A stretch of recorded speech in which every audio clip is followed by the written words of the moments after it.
Hi, I'm Kevin Cullen. I'm the president of Leadera Consulting here in Houston, Texas. We work with large companies to help them deliver futures that weren't going to happen anyway. Another way to say that is we help our clients produce extraordinary, unpredictable results.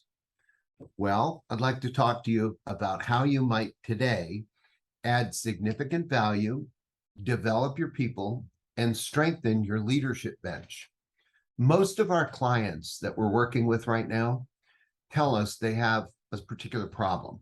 They have high potential people, good performers, great managers. They can see that these people are the leaders of the future, but they haven't been developed as leaders.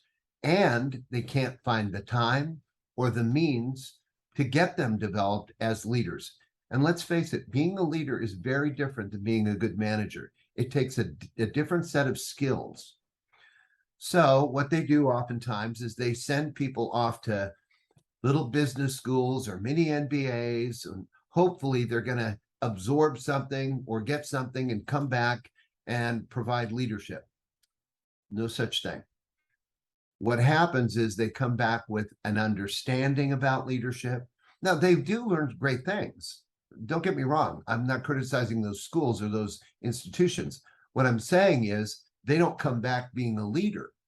They've got a concept of leadership. They've got a great understanding of being a leader, but they aren't being a leader.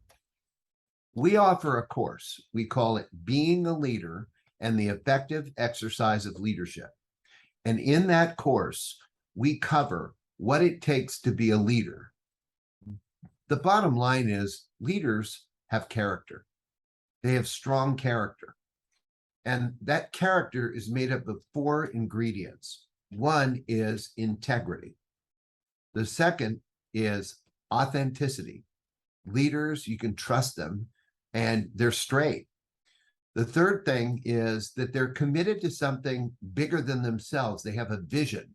They look toward the future. You know, when you think about a leader, you want to think about that's the future. Managers, they're managing the present.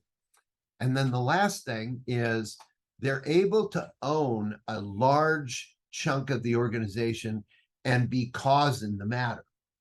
So what we work with in the course is we work with people on a lot of times what constrains them or what stops them from being effective.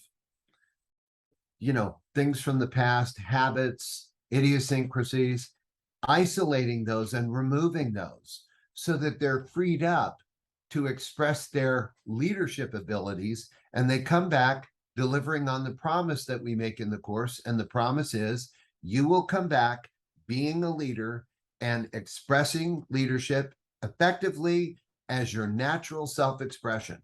And when that happens, when people come back and they hit the ground running, you'll start to see them taking bold actions and stepping up and owning things that they were never able to own before. If you'd like to know more about this, I'd be happy to talk to you personally. Down at the bottom of the screen, you'll see a way to contact me, and I'll be available to you, and we can see what you have on your hands and how we can help you. Thank you.